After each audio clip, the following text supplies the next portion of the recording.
का सच अगर आप जान लेते हैं तो कहीं ना कहीं आप उनकी पावर, स्पीड और कंसंट्रेशन को डिकोड करने में सफल हो सकते हैं। वो कहते हैं ना, जैसा सोचोगे वैसा बन जाओगे और जैसा खाओगे वैसी ताकत पाओगे।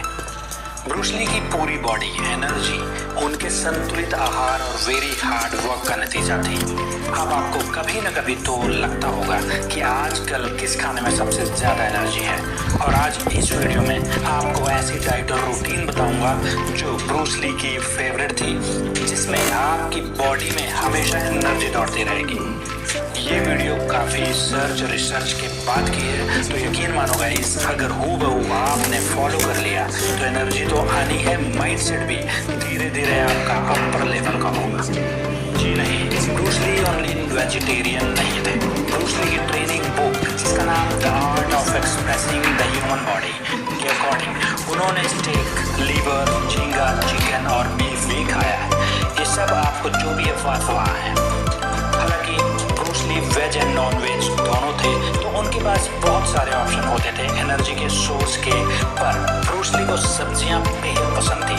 और अगर यहाँ पे आप वेजिटेरियन हैं और आपको पहली डाइट वेज में ही चाहिए, तो बेहद असरकारक एडमम, जिसको हिंदी में कच्चे सोयाबीन की फली भी कहा जाता है, ये प्रोटीन, आयरन, कैल्शियम, मैग्नीशियम और विटामिन्स, साथ में मिनरल्स का भरपूर खजाना है।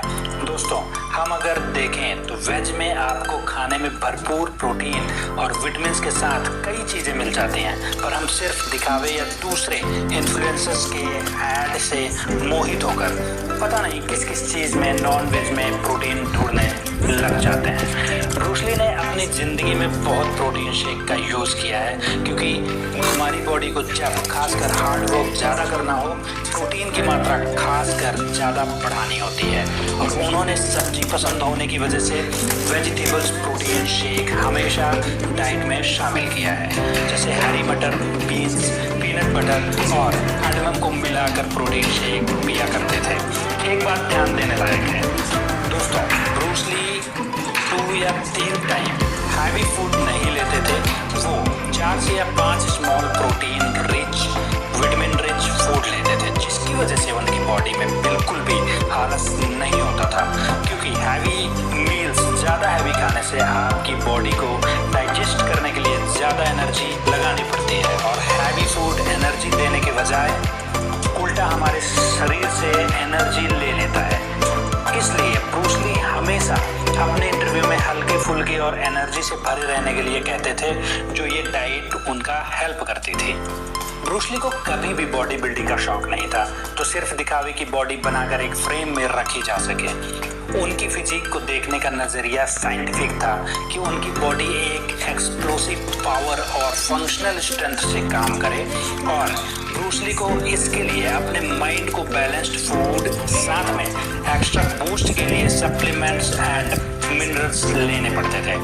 उनमें से विटामिन सी, हाइबी pollen C, natural vitamin E, wheat green oil और नेचुरल प्रोटीन टैबलेट्स, एक्रोलेला सी, बी फोली, रोज हिप्स लिक्विड, ऐसे प्रोटीन और vitamins with minerals rich diet अगर कोई भी फॉलो कर ले, साथ में वर्कआउट जैसे किसी एक्टिविटी को अपनी सांसों का हिस्सा बना ले, वो एक पावरफुल एथलीट बन सकता है, ब्रूस ली जैसा। पर डेडिकेशन 100% चाहिए होगा। अगर दोस्तों देखा जाए तो आपने ये हमेशा सुना होगा कि ब्रूस ली मैकडॉनल्ड्स जाते थे, उनका फेवरेट था, पर ये सच है कि ब्रूस ली जंक फूड से कोसों दूर रहते थे। उनका नजरिया कि कभी कभी चीट मील किया जा सकता है, तो वो कभी कभी हमबर्गर पसंदीदा अपना चीट मील के दौरान खा लेते थे। एक बार के इंटरव्यू में ब्रूस ली ने कहा था कि याद रहे कि आपका फूड आपके बॉडी का फ्यूल है, इसलिए खराब फ्यूल से बॉडी का अच्छा एवरेज आप नहीं निकाल सकते हैं। अगर आप कभी भी देखेंगे तो ज्यादा किसी भी चीज के लिए खतरनाक साबित होता है, पर रेगुलर वे में balanced food, healthy rich food और अच्छी पॉजिटिव थिंकिंग जैसे आहार आपको बेहद पावरफुल बना सकती है बॉडी के तौर पर। सिर्फ रिच विटामिन्स, मिनरल्स और प्रोटीन खाने मात्र से आपकी बॉडी तो पावरफुल बन सकती है, पर अगर आपका ब्रेन पावरफुल नहीं है तो शायद ही आप बॉडी की पावर को यूज कर पाए। तो ब्रेन का अलग रिच फूड होता है, वो है पॉजिटिव थिंकिंग। आप अपने ब्रेन को over thinking, tension, bad dreams का आहार देंगे तो वो कभी पावरफुल नहीं बन सकता है। इसलिए ब्रूस ली के आहार में सिर्फ बॉडी का आहार नहीं, ब्रेन का आहार भी इम्पोर्टेंट रखता है।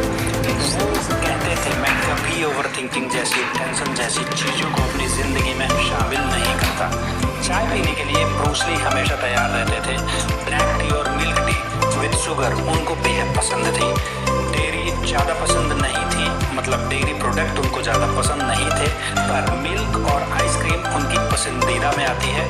चाइनीज डिशेस उनकी प्राइमरी फूड का हिस्सा था। उनका खुद का बनाया जाने वाला एनर्जी बूस्टर उनकी लाइफ में डेली शामिल होता था। वो है हनी, रॉयल जेली और जिनसेंग का बूस्टर जूस। और ये जूस एक एंटी एजिंग भी माना जाता है क्योंकि जिनसेंग में नेचुरल थेरापेटिक और एंटी एजिंग प्रॉपर्टीज पाई जाती हैं जो कि आपके ब्रेन से तनाव को भी कम करती हैं। अल्कोहल से हमेशा दूरी बनाए रखने वाले ब्रूस ली जिनकी मिसालें देती है दुनिया, उनका रूटीन फॉलो करना इतना आसान तो नहीं है पर ट्राई किया जा सकता है।